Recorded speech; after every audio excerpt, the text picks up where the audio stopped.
Welcome to Explore Your Enthusiasm with me, Tara Swiger. This month we are rebroadcasting the most popular episodes ever, and today's episode is based on a question I still get all of the time, so I bet you need to listen to it or maybe re-listen to it. It's all about choosing a goal that's big enough to challenge you, but not so big that you think it's unattainable and it just makes you feel like unmotivated. So we're at the midpoint of the year right now, so it is a perfect time to set a new goal for the rest of 2019. And if you need help with that, check out my workbook, Map Your Business. It's linked up in the show notes, but you can also just find it on Amazon or Barnes & Noble or iBooks by searching Map Your Business. It's bright pink. It'll help you take your goal, break it down into something doable for the rest of this year, and then help you create a plan, and then help you regularly review how it's going. So that's Map Your Business. You can find it on Amazon, and you can also find all the show notes at taraswiger.com/podcast272. And be sure to give the video a thumbs up if you like this and you want to know more about setting doable goals, and share it with me on Instagram. I'm at Tara Swiger. Thanks so much for listening, and enjoy this rebroadcast. Welcome to Explore Your Enthusiasm with me, Tara Swiger. Today, I'm going to answer the questions I got in the Starship about setting a big goal and how you know if too big, how big is too big, how much is too much. Are you just being delusional, as one person asked? Is there a way to know what's realistic? Now, I struggled with this question for a while because, like so many questions that have to do with your motivation and your goal setting and you pushing past your own perceived limits, it comes down to you. I can't know what is too big a goal for you or what's too much of a stretch for you. I don't know if stretching yourself is good for you, if you find a stretch goal motivating, or if you find this particular goal motivating. I don't know. But I thought about it some more, and I realized there's some questions you can ask yourself to figure out if a stretch goal is a good way for you to go, and if whatever goal you set is a good goal for you. But the first thing I want to say is that even if your goal is super unrealistic, like there's no way you could possibly reach it if you look at any of the world, the time-space continuum, and there's just not a chance you're going to reach it, that doesn't actually make it a bad goal. We don't measure goals on whether they're reachable or not. Now, I know there's like the SMART goal setting where it's like time-bound and reachable and realistic, right? But that's not what I'm talking about here. What really matters, and I really want you guys to get this, so I'm going to say this a couple times. What matters is what your goal does for you. So if your goal gets you fired up, gets you inspired, gets you working your tail off, then it's a good goal. Now, if your goal gets you feeling defeated and like it's too big and like it's oppressive, then it's not a good goal. No matter how smart your goal is, if it doesn't make you feel amazing and it doesn't make you feel inspired, it's not doing its job. So I've said this a few times over the years, but it bears repeating. Your goal itself doesn't actually matter.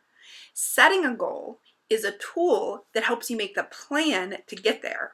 What really matters, and I've seen this proven time and time again with the businesses I work with, what really matters is that you have that plan and that the plan is flexible, that you're learning from the plan all the time, that you're changing up the plan when you learn things, and that plan moves you closer to where you want to be.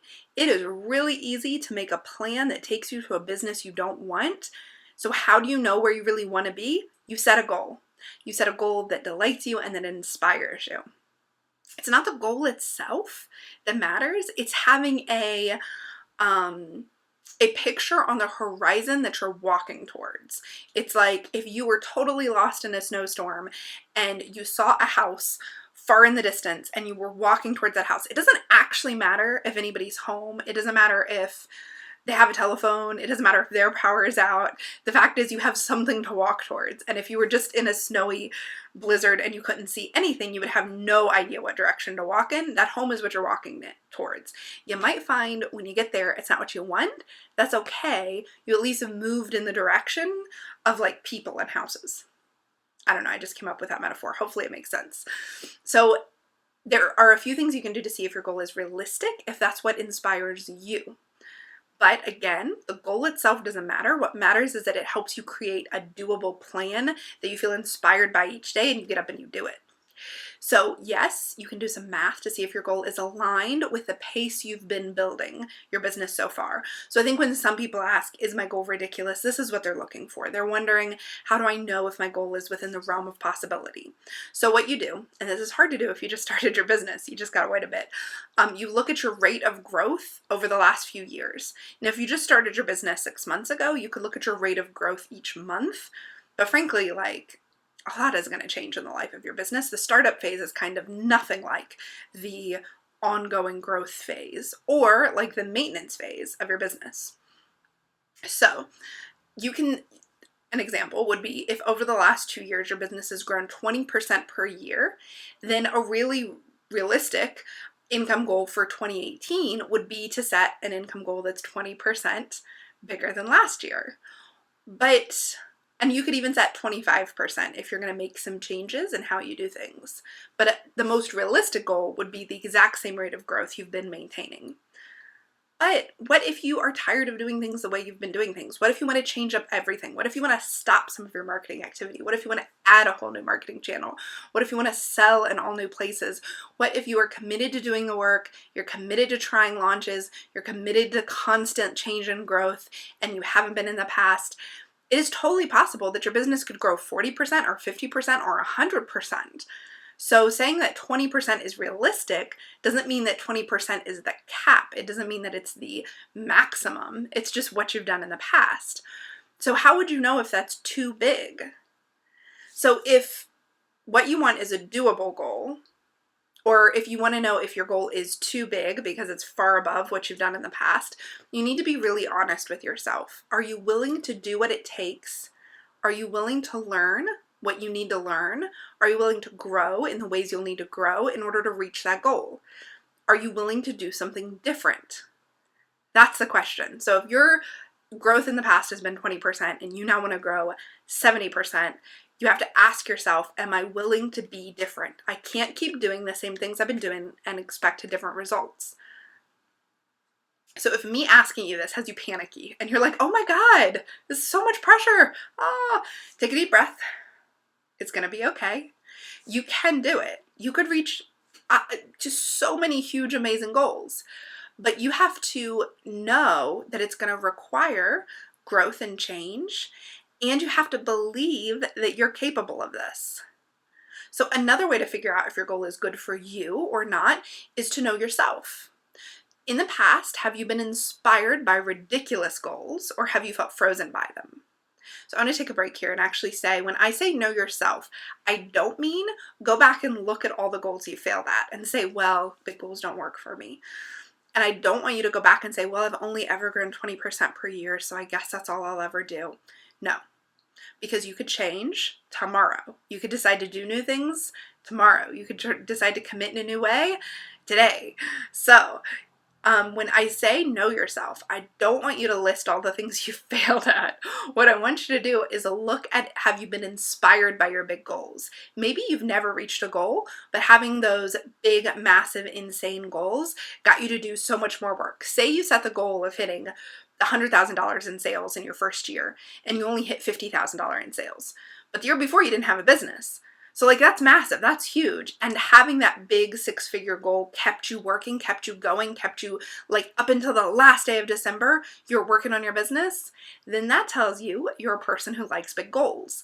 If you set a 6-figure goal and you hit 50,000 and the whole time you were pressured and stressed and felt horrible, and what you would do regularly is be like, well, I'm not going to reach it, so I guess I'll just sit back and not do XYZ I could do. Then that tells you big goals don't inspire you, and in fact they defeat you. They make you feel defeated and like there's no point in doing anything. Do you see, you could have the exact same scenario, and actually me and my friends have talked about this. We can have the same goal, the same rate of growth, the same like hitting the goal or not hitting the goal, but did it inspire us or did it depress us? Only you can know that. So I want you to look back at something you accomplished and ask yourself, was your aim something huge and scary and big and it got you inspired? Or did you set small doable goals all along the way and just work towards them? And you never felt like you had a big audacious goal. You just were, working away. either way is totally fine. So some people do best with really big goals, others do best with small doable goals. It's entirely up to you and what works best for you. And although it may be more sexy to say you have this huge, audacious, amazing goal and you get inspired by something massive, that seems really cool. It's fun to talk about. It's easy to share with other people. I promise you that it's far sexier to actually get where you want to go and feel good all of the way going there. I would so much rather you feel awesome about your progress day in and day out than have some like splashy goal you can share with people or put on Instagram. But whatever works best for you. So at this point, hopefully you have some clarity that there is no bad goal if it helps you make a plan and take action, and that you have to decide you are willing to do the work. And by this point, hopefully you've identified if you work best with a big goal or a smaller goal. So now the final thing for you to think about when it comes to your stretch goal is your own belief. Do you really believe that it's possible? Whether your goal is big or whether your goal is little, you've got to believe in it.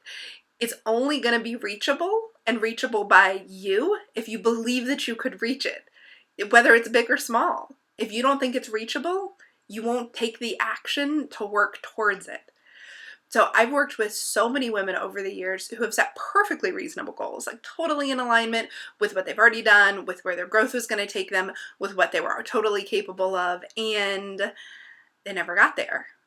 They started spinning their tires, or they just stopped taking action, or they distracted themselves with a million other things. And like, why? Why would you do that if your goal was good and it was perfect and you were on your way? It's because they didn't believe they could reach the goal.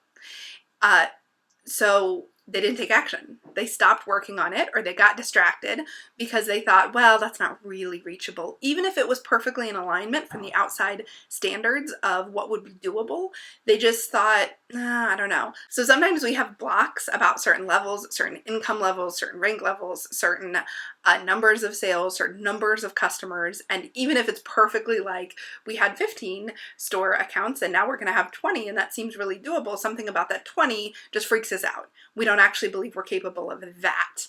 So, and the important thing is, if you don't believe you're capable of it, you can't make yourself take action because you won't really believe it's leading anywhere. And you will secretly think it's a waste of time. Even if you don't consciously say that, subconsciously you're going to be like, well, what's the point? I don't even know if I can handle that once I have it. So you absolutely have to believe in your goal, and you have to believe in yourself in order for any goal to work for you. So I want you to keep that in mind when you set a big goal. Do you believe, or are you willing to develop the belief that it's possible? If not, and by the way, it's okay if from time to time you're like, oh my gosh, that's so undoable, I don't even know how I'm going to do it. If you believe, well, you know what, I probably could one day do that. Like, you at least need to sometimes believe that it's possible, even if you go through waves of doubt. So it's really normal to doubt yourself a million times on your way to your goal. Just this weekend, I was totally overtaken by a huge wave of doubt about my own big goals and my upcoming world tour this year. And then I remembered, every time I've stretched myself, I felt like this. Every time I thought I was doing something I couldn't do, I felt like this. Actually, it really helped that my husband reminded me of that too. So Monday morning, got back in the saddle, back to doing what I need to do, because I know if I take the action steps on the plan to get me towards my goal, it's all doable. Anything's doable. I am wishing you so much belief in your goal and yourself, and I hope you have a very enthusiastic day.